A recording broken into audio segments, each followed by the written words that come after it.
podcast. We're going to be talking about the importance of financial planning in today's world. We're going to be talking about intention. I'm fired up here. I got a brand new wall. It's freshly painted, so like you can see, but I'm not going to procrastinate. I'm not going to wait for it to dry. I have an intention today on making a podcast, and so I intend to bring value today. Which leads me, my intention of these podcasts is to help a few people, very few people. I am not looking to change everybody, okay? However, I have the societal responsibility to educate you. As a financial planner, as a financial educator, I have the responsibility to my community, to the government, to society to educate you, because if nobody educates you, you have the responsibility to educate yourself. Okay. And a lot of people are just not going to do that. They're not going to leave their 4-hour, 40-hour work week and go educate themselves on how to enhance their finances and how to enhance their financial situation to become successful and independent. And what's going to happen is when you 20, 30, 40-year-olds who are gaining zero knowledge and zero education on finances, when you guys turn 60, 70 years old and you no longer can work and have $0 in retirement savings, the government is going to have to carry your ass.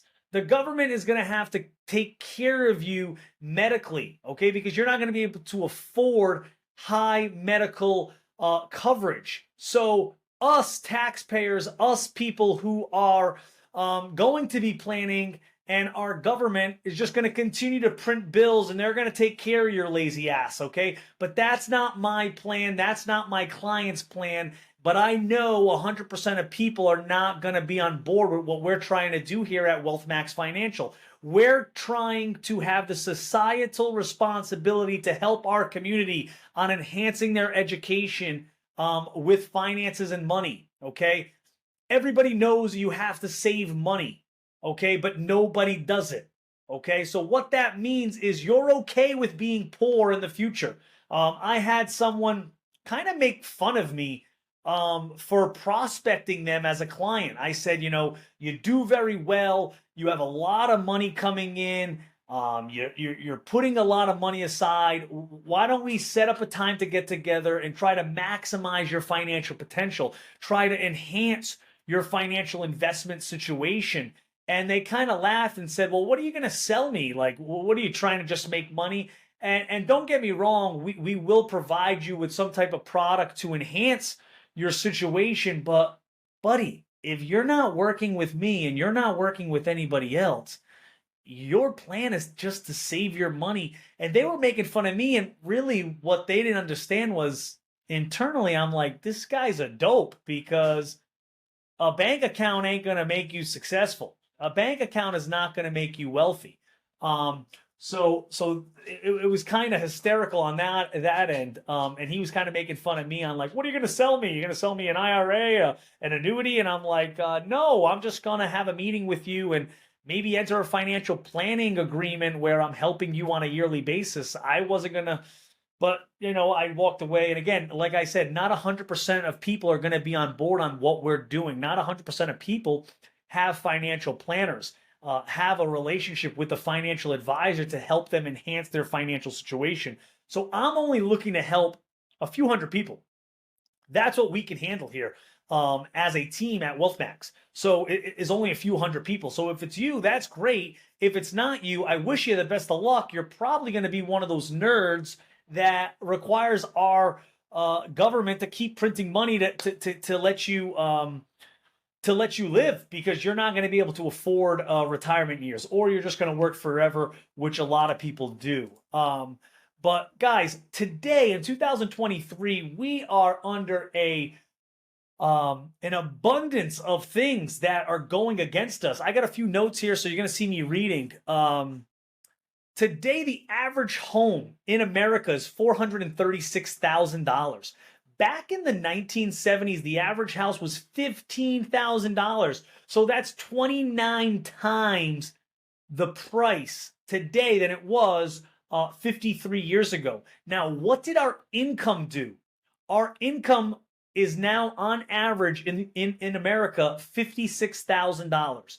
Back in the 70s, it was $9,000. So yes, our income increased, but only 6 times. So our housing value went up 29 times and our income only went up 6. So who is planning for this adjustment of inflation? Now, let's say you don't want to own a home, right? Renting back in the 70s was $110 a month. You could rent an apartment or a home or a studio for $110 per month. Today, the average rent is 18 times that. It's $2,000 per month, while income only increased 6 times per year. Okay? So, there's a huge amount of planning that needs to be done to successfully house ourselves and our family. Okay, back in the 70s, it was much easier to have housing. It was much more affordable to have housing. Housing was 1.5 times our annual income. 15,000 was the house, 9,000 was our annual income. It was 1.5 times our annual income to own the house outright. Now it's 8 times our income. 56,000 of income, 436,000 of house value. 8 times the income to own a house outright. Okay? So huge, huge difference. That requires us to plan a lot more now than back in the 70s. And by the way, those who were working in the 70s with expenses at that much of an advantage are in a retirement crisis today. They are in a retirement crisis today. There are 70 and 80-year-olds going back to work at Home Depot and Walmart because they did not save properly. They thought Social Security was the sole retirement source. That was not made for that. That was made to supplement your retirement savings. Pensions. There were 170,000 companies with pensions back in the 70s. Maybe even more, but that's what I read. Okay, that's when I was doing some research, that's what I read.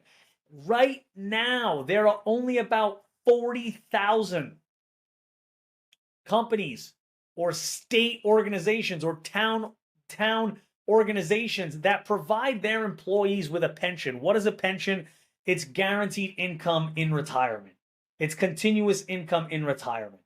Okay, that's what we need. We need intention on retirement, right? Everybody works 40, 50 hours a week, hopefully.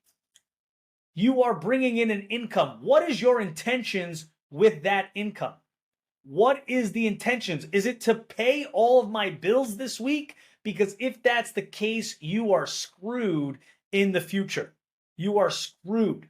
Okay, you are qualified to be a millionaire. Everybody is. Some of my biggest clients were school teachers and nurses, but they just had the responsible actions of saving and investing a portion of their income since they were in their 20s and 30s. So they've been doing it for a long, long time.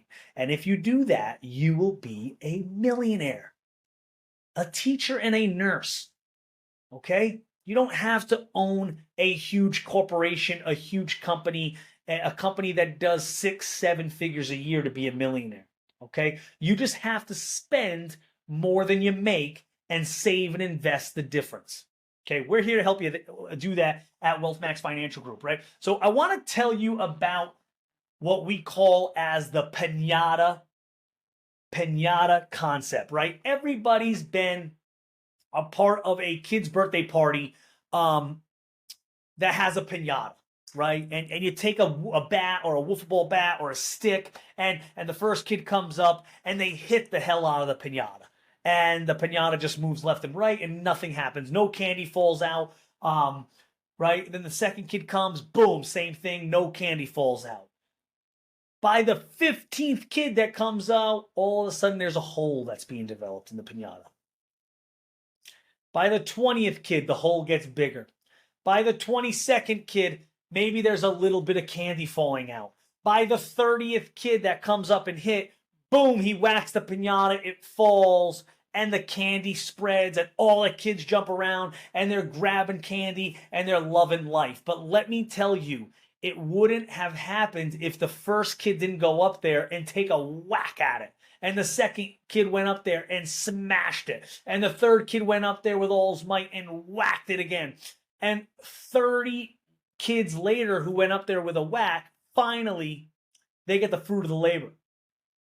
Okay? It wasn't the 30th kid had a stronger swing. No. He might have had a weaker swing than anybody else. But the timing was right. And it was the compound effect of the things that you didn't really see make a difference. They made a difference. That's what investing is. That's what saving is. That's what habits are, right? I read a story. The guy says, everybody should be waking up at 5 a.m. Okay? Everybody should be waking up at 5 a.m. But if you wake up at 7, you can't just set your alarm the next day for 5 a.m. If your intentions is to wake up at 5 a.m. and you are normally waking up at 7, you will fail if your plan is to just set your alarm for 5 a.m. Your body will not cooperate. You'll be tired by noontime. You'll be sleeping by 6 p.m. Your day will be all screwed up, right? But it's the little habits. It's the piñata concept. So what this gentleman says is you set your alarm for 6:45. Okay, you do that for a few days. Then once your body gets used to that, you set it for 6:30. Then you set it for 6:15, 6, right? And you get the point, right? And you work your way down to 5 a.m. And now your body is accustomed to it. And the same thing with investing and saving your money. I am not looking for you who saves 5% of their income. If you make $100,000 a year and you're saving $5,000 a year, that's 5% of your income. It is a bad job as a financial planner to say, you need to start saving $20,000 today, because you will look at me and say, wow, you're a budgeter. No, that's not what I am. We need to slowly enhance your savings, slowly increase your investing to 20%. How we're going to do that is for the first few months, we're going to increase your savings from 5% to 7%, then from 7% to 9%, from 9% to 13%.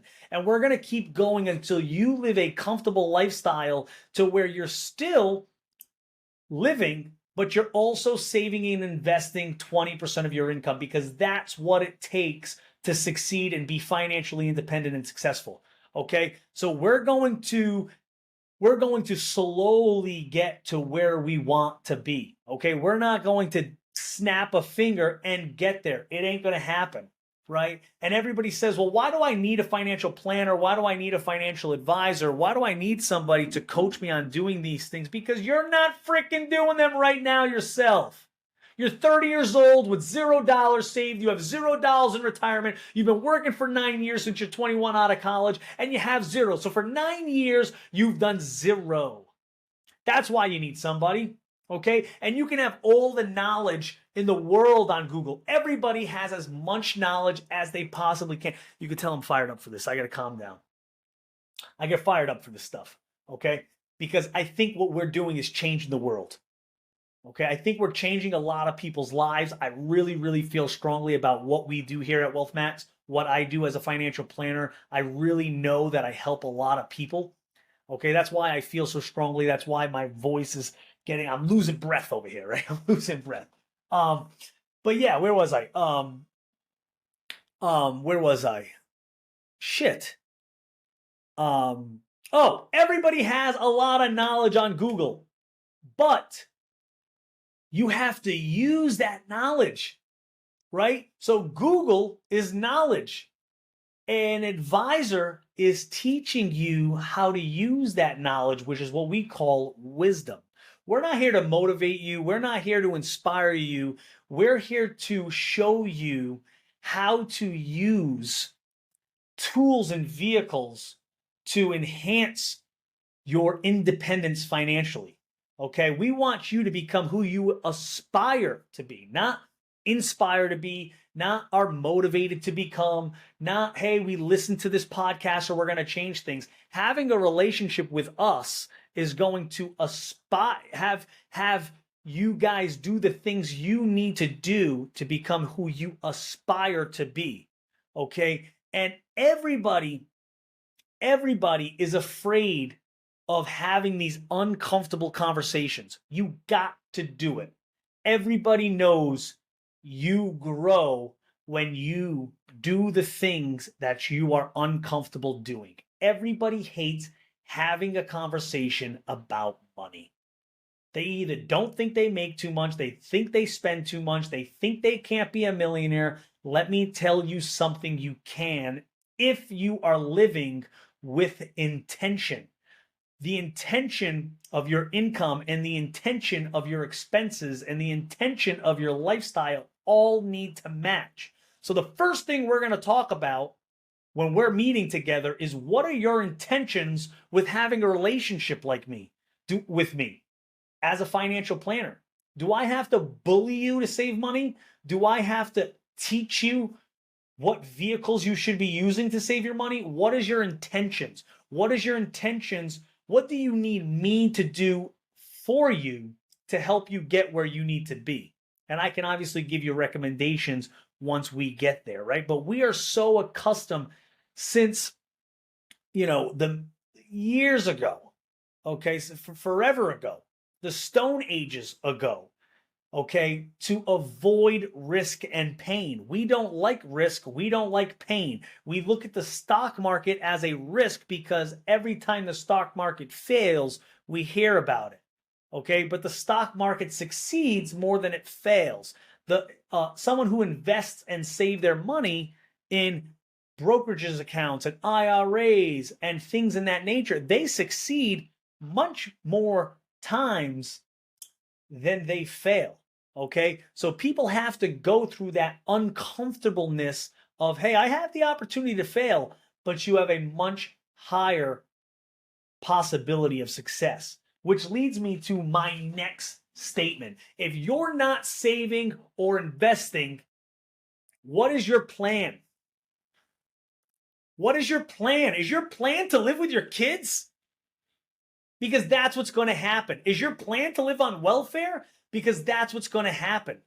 And if you do have a lot of money, do you have a plan on how to not outlive it?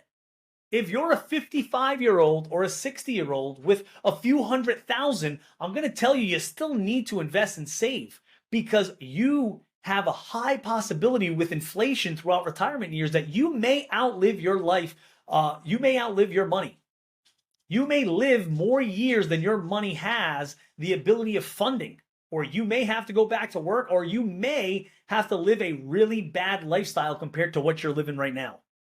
Okay, so guys, you got to be doing things. You have to with intention. You have to have intention with what you're doing. If you don't have a financial planner, you still have a financial plan, though.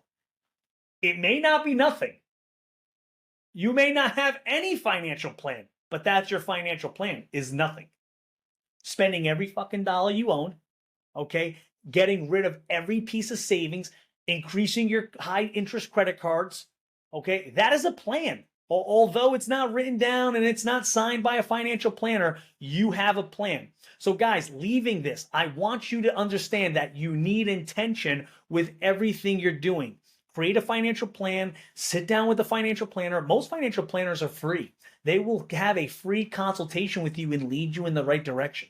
Here we have a charge because we don't want to work for free. Obviously, our business requires revenue, but trust me, guys, we are changing the world. We're changing the community. And I have a societal responsibility to whack you in the head, because somebody's going to be paying for you if you don't save for retirement and invest for your future. Somebody's going to be paying for it, and I don't want it to be me. We'll see you next week, guys.